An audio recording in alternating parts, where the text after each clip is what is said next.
Γεια σας, καλώς ήρθατε σε άλλη μία πρακτική αναπνοής. Σήμερα θα κάνουμε την Bhramari. Bhramari στα σανσκριτικά σημαίνει το βουητό της μέλισσας. Θα καταλάβετε σε λίγο για ποιο λόγο συνδέεται με το βουητό. Να σας πω κάποια πράγματα σχετικά με την συγκεκριμένη αναπνοή. Αρχικά, φαίνεται ότι η αναπνοή αυτή ενεργοποιεί την παρασυμπαθητική λειτουργία του αυτόνομου νευρικού συστήματος. Επομένως, δημιουργεί μια αίσθηση ηρεμίας και γαλήνης. Επιπλέον, κατά την ειρηνική αναπνοή, φαίνεται ότι παράγεται μια χημική ένωση που λέγεται μονοξίδιο του αζότου και παράγεται αυτή η χημική ένωση στους παραρρήνιους κόλπους, στη ειρηνική κοιλότητα δηλαδή. Και γιατί μας ενδιαφέρει αυτό? Γιατί από ό,τι φαίνεται και η συγκεκριμένη αναπνοή σχετίζεται με αυτό το στοιχείο, το οποίο είναι άγκιο-διασταλτικό, που σημαίνει ότι διαστέλει τα αιμοφόρα αγκία στους πνεύμονες, επιτρέποντας το οξυγόνο να απορροφηθεί από τα κύτταρά μας. Σας τα πω έτσι λίγο περιεκτικά και απλοποιημένα. Τι σημαίνει περισσότερο οξυγόνωση των κυττάρων, κυτταρική αναπνοή, σημαίνει ενίσχυση του νοσοποιητικού μας συστήματος και μια αίσθηση γενικότερα ευεξίας. Ελάτε σε μια άνετη, καθιστή θέση. Μπορείτε να είστε καθισμένοι σε ένα μπόλστερ, στο πάτωμα, σε ένα τουβλάκι ή σε μια καρέκλα. Είναι σημαντικό να νιώθετε τη λεκάνη σας να είναι χαλαρή, τα ισχύα χαλαρά, η σπονδυλική στήλη ωστόσο να είναι ενεργοποιημένη και να αφήνετε χώρο για το διάφραγμά σας να κινηθεί ελεύθερα.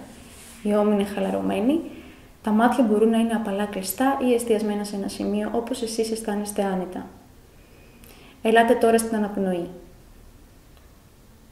Χωρίς να αλλάξετε τίποτα στον τρόπο που αναπνέετε, απλώς αναπνεύστε φυσικά από τη μύτη και παρατηρήστε την εισπνοή και την εκπνοή, καθώς ο αέρας εισέρχεται και εξέρχεται από τα ρουθούνια σας.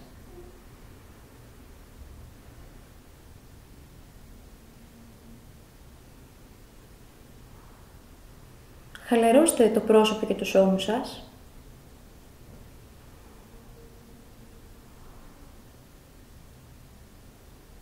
Και εστιάστε περισσότερο σε αυτή την ελεύθερη κίνηση του διαφράγματος. Εισπνοή προς τα κάτω, εκπνοή προς τα πάνω. Πάνω, κάτω. Θα ακολουθήσει τώρα η Bhramari. Στην Bhramari, μην το κάνετε μαζί μου, δείτε λίγο πρώτα. Κλείνουμε με τους αντίχειρες τα αυτιά. Δεν χρειάζεται να πιέζετε πολύ. Είναι ένα κλείσιμο έτσι ώστε να απομονώσετε τους ήχους του περιβάλλοντος. Τα υπόλοιπα δάχτυλα, υπάρχουν πολλές παραλλαγές. Εγώ προτείνω να κουμπίσετε τα δάχτυλά σας, τους δείκτες σας πάνω στα φρύδια σας ή πάνω από τα φρύδια. Τα μεσαία δάχτυλα είναι πάνω στα μάτια απαλά.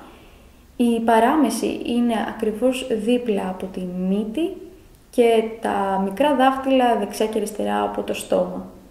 Ακουμπάμε απαλά το πρόσωπο. Εισπνέουμε πλήρως από τη μύτη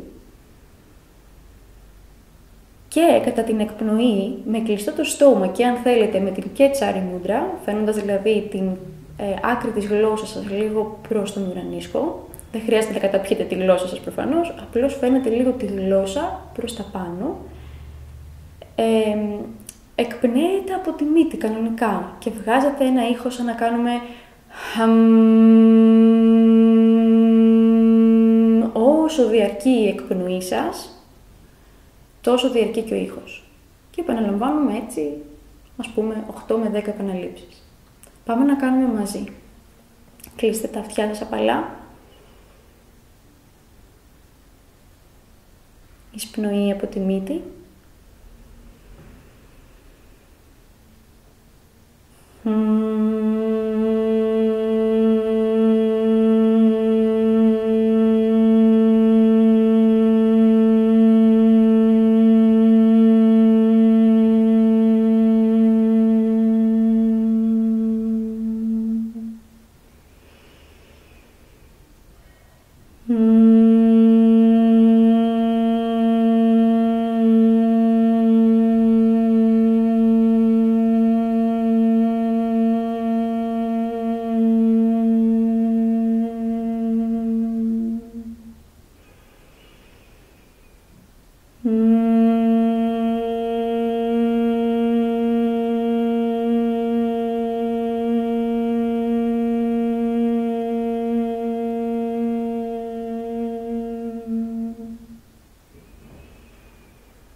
Παρακαλώ, όταν ολοκληρώσετε,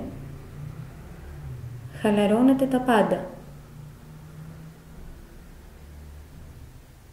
Απλώς μείνετε για λίγο με την εμπειρία της πρακτικής αυτής.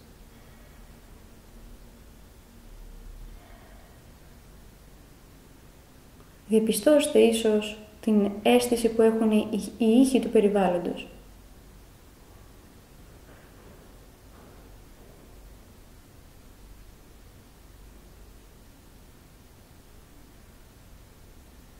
Παρατηρήστε τη γενικότερη αίσθηση που έχει το σώμα, η αναπνοή, ο νους.